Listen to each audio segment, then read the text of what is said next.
Have you ever wanted to print something super large without splitting it into 50,000 pieces using something like a belt printer? Well, let me introduce you to money. Just kidding, we don't have that. Instead, we have technology. And by technology, I mean a half-dead Ender 3 and a bunch of aluminum extrusion.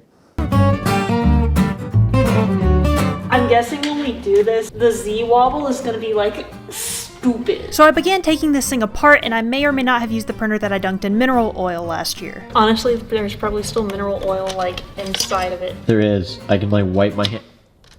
I started by disassembling the gantry. I need that. So now we're done with these, and we have these. I tapped holes in the extruded aluminum. Unfortunately, I couldn't find 10 whole feet of the exact same aluminum profile to match the printer wheels, so I used Onshape, a cloud-based CAD software, to model new ones that I resin printed. And by the way, if you're making a 10-foot tall printer, you're gonna need 10 feet of each wire. That wasn't fun. But anyway, after that, we stood it up. Yeah! Printers! Printer! They really good. Dan, wake up. I'm awake. Now, most cheap printers have a Z-axis driven by a threaded rod, so I installed the longest one I could find, but it didn't work out so well. Okay, that sucker turned a lot.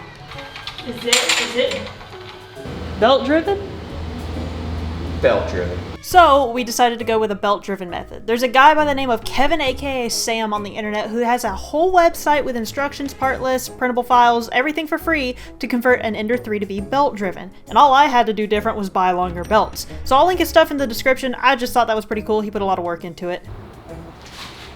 So we stopped using this for reasons that I'm sure you can't guess at all. And it has been transferred to a belt driven thing, and it moves up and down a little easier than it did before, and now the Z motor is up there. Let's see if it moves without making a lot of noise.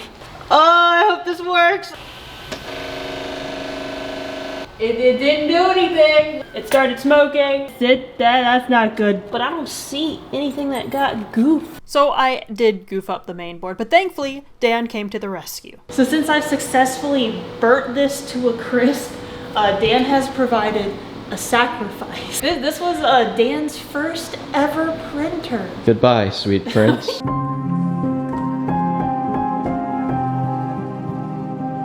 We're gonna take this Ender 3 and put it in something else. So I installed the new motherboard and gave it a try. It's not moving, dude.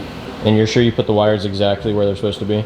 And after not being able to get any motor to turn, we're so dumb. You take a look at this guy right there. At the last minute, the wires get swapped. This is the right cable, by the way, and they swap the middle two. You're sure you put the wires exactly where they're supposed to be? So we did it the right way with extra chunky cables. Z.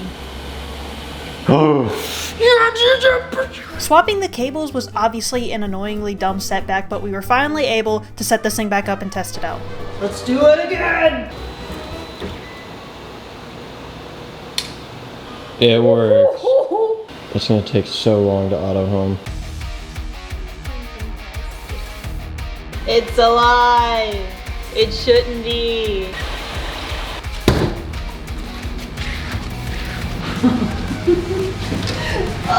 It's cursed. Either way, success. After finally getting something off the printer, we figured out we had to edit the firmware to tell it was in fact 10 feet tall now. Dan volunteered to learn how to do it, and so I let him, and I kind of feel bad about it. But we finally went for our first tall print. It's nice and clean. We've made it this high. But my main concern is actually more so the nozzle pushing it back and forth. But so far, so good for its first really big go. And that thing is over 4 feet high. And also, you may notice, it's definitely moving back and forth. The print quality went from like 100 to 0 really, really quick. All right, I'm going to bed. I'll see you in like 2 seconds or something. Like, okay, it's the morning. Oh my gosh. It's all the way up there. It's alive. It's so ugly, but it's alive. Pretty good for a 10-foot tall printer. Then you get to here, and it's just like giant layer lines. And then you get to the very top, Nah, dog, this is enough. Is it done? Is it done? Is it done? I have my Soylent. Holy heck, dude. Oh my.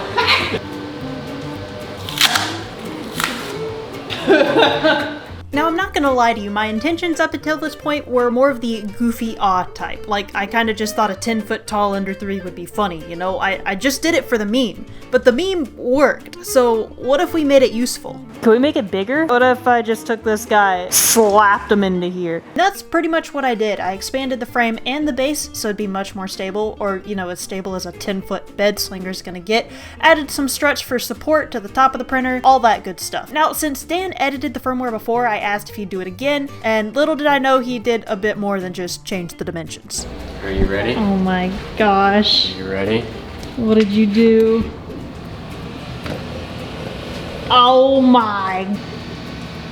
Ta-da! It's large. The bed is bigger. Not only that, okay, it is more stable because it's moving along 2 struts as opposed to 1. We've got these for support and it's still mounted to the ceiling. Now to recreate a very popular meme. Hopefully you are aware of it as well, or you're gonna be really confused. Have you ever wanted to know what it feels like to be this guy? Well, me too. Every time I see someone try to make a Doug Dimmadome hat, it's like out of paper or something. That doesn't count. Okay, I came to check on it, and oh my gosh. I'm not gonna lie, I was worried towards the beginning. You see all the banding? Look at that. I was pretty concerned at first. I was like, man, we're gonna have to go back and look at that. But weirdly enough, the more you get to the top, it goes away. The quality is actually better towards the top of this than at the bottom, and it makes 0 sense.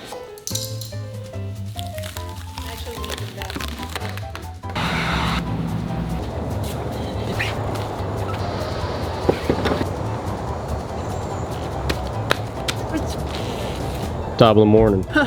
I would tip my hat to you, sir, but it might not go well for the both of us. This is a dream come true. I hope every single one of you knows that. I can't really move, but I'm in such a state of bliss right now, I can't even describe it. So much that I'm dead still with happiness, not for any other reason. So after that, I wanted to see if this printer was capable of something other than literally just a tube. So I printed out an Eiffel Tower. And you know, for printing things with a 1mm nozzle at 0.5mm layer height, it could have been a lot worse. Obviously not perfect by any means, a lot of stringing and stuff, but hey, I'll take it. Is that the Eiffel Tower? So that gave me the confidence I needed to try and print a 10-foot tall sword. And boy, did that actually kill my confidence, because that was awful. There's no salvaging that. Down at the bottom, I was like, oh yeah, we can salvage that. It's okay. But bro, it's just moving so much. The nozzle's just pushing it wherever it wants to push it. Bro, look how much it's moving. It looks like spray foam insulation. No. Here, it was actually kind of okay. It looks bad because you can see the infill through it, but it could definitely be much worse. Kind of like that. So I went back to printing tubes. It was about to be the most cursed thing ever, and it's gonna be great. So this is kind of studio area now. We're fixing it up. In addition to the essentials, we need decoration. And you know, when you think of decoration, you think of pictures, art. This could be described as art. We ultimately decided that we wanted a 10-foot Among Us figure. It was just such a staple of a thing in the 3D printing knives video. We thought we'd bring it back, but permanently, to live and stare at us while we work. Among Us! Let's go! Are you so excited to have us staring at us every day while you work? Dan, I will literally not pay you. Yeah!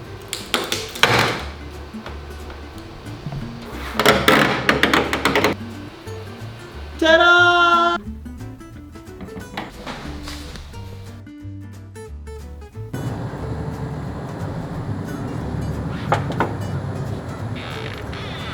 Dude, we have to do something. Hold on.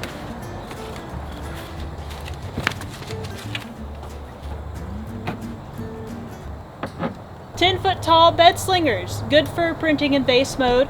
Not much else. I'm aware. You can delete your paragraph. I already know that. I'll admit, I am kind of tempted to keep working on it. I'd like to get some cool detailed pieces to work off of it. Yeah, I don't know. This is kind of fun. How do I get down now? Alright, where are we putting this thing? You know, I guess we're kind of forced to put it on that side of the room too, huh? I don't think it's going to fit over there. I don't want to work here anymore. Alright, despite the fact that we did something pretty dumb in this video, today's sponsor is Brilliant, which is the opposite of dumb. Brilliant's like your own little learning coach for about any STEM subject that you'd ever want to learn. It's got thousands of interactive lessons to help you accomplish your learning goals, and there's always something to learn because lessons are tailored to your experience level. They've got lessons in things like engineering, computer science, math, I don't know, think of another STEM subject. It's there. I've personally been enjoying the computer programming lessons. Lessons are super interactive and I highly recommend you check them out. So if you are interested, you can sign up with the link in my bio, brilliant.org/EmilyTheEngineer. You can go there for a 30-day free trial, and the first 200 people to click on that link will get 20% off of their annual premium subscription. So thank you, Brilliant, for sponsoring this video. Thank you for watching this video. Do what the YouTube people ask you to do. Hit the subscribe button and the like button. I don't think I've ever asked people to actually do that. You should do those things. And yeah, I'll see you whenever I decide to do something stupid next. I don't know. Brilliant things next.